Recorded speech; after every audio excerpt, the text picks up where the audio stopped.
Mais moi, je dis toujours, toi, une femme, quand tu es dans ta relation, quand tu es avec ton mari, ça ne sert à rien de lui montrer que tu es trop cultivé, que tu connais trop les choses. C'est-à-dire que toi, tu es toujours en train de le contredire. Il dit ça, c'est toi qui le contredis. Il dit ça, c'est toi qui lui dis ça. C'est-à-dire, genre, tu sais tout.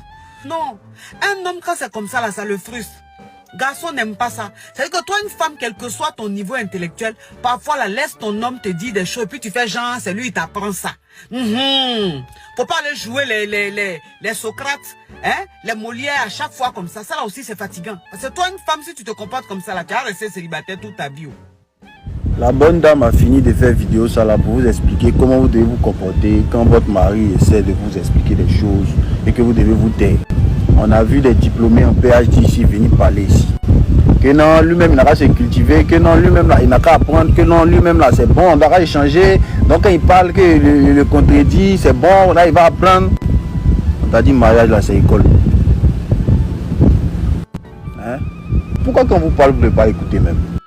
Vous êtes seul, on vous donne des solutions pour quitter dans la solitude, pour arrêter d'être frustré de voir vos amis se marier. Mais vous êtes tout le temps là à discuter. On dit l'homme est le chef de la femme. L'homme est le chef de famille. Maintenant, il faut me dire, c'est quel chef qui va aimer tout le temps qu'on le contredise? Il faut me dire, comment il s'appelle ce chef-là? Un chef qui parle et puis il a toujours l'impression que ce qu'il dit là, celui qui est en face de lui a toujours quelque chose à lui dire. Comment il va aimer cette personne? Comment le courant même va pouvoir passer? Et même si tu veux essayer de lui apprendre des choses, il y a une manière.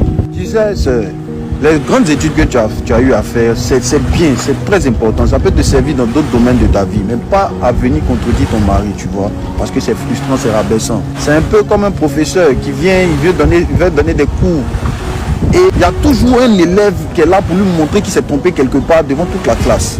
Même si l'élève la connaît, c'est vilain, c'est rabaissant. Ça fait que le professeur et lui, le feeling ne va pas passer.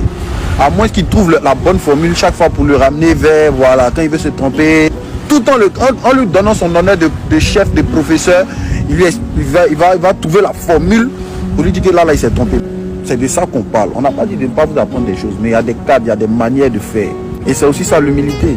C'est aussi ça l'humilité de savoir quelque chose et même de se taire par principe pour dire que ah, c'est mon chef qui parle, c'est mon mari qui parle, c'est mon époux qui parle. Donc ça ne sert à rien de le contredire. Tout compte fait mes diplômes, il n'y a pas eu ça pour venir faire concours avec lui. C'est pour travailler, pour mon travail, ma société, mes entreprises. C'est pas pour venir lui casser la tête à la maison.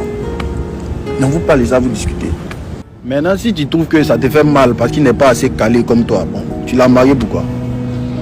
Avant de le marier là, tu ne connaissais pas son diplôme. Tu ne connaissais pas son niveau intellectuel. Et puis tu les vois les contredire, c'est pas sur des choses même qui en valent la peine. Des petits discours, genre vous êtes entre amis, des trucs que tu peux laisser passer. Des trucs sans importance en fait. Mais tellement que tu veux montrer que toi tu connais, tu es calé, c'est l'orgueil. Il faut que là tu le rabaisses, tu lui montres que non, lui il ne connaît pas. Pour rien comme ça, pour rien. C'est ça la Bible dit.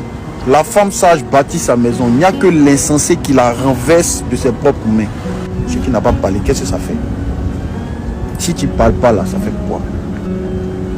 Ils sont en train de s'amuser, ils sont en train de parler, laisse-le parler. Voilà, maintenant à cause d'un petit discours, le foyer est gâté, tu es obligé de ramper comme le père d'Alois, le griot de le roi. Tu es obligé de ramper comme le griot de le roi pour récupérer ton foyer. Vous n'allez pas arrêter ça. Vraiment. Le roi.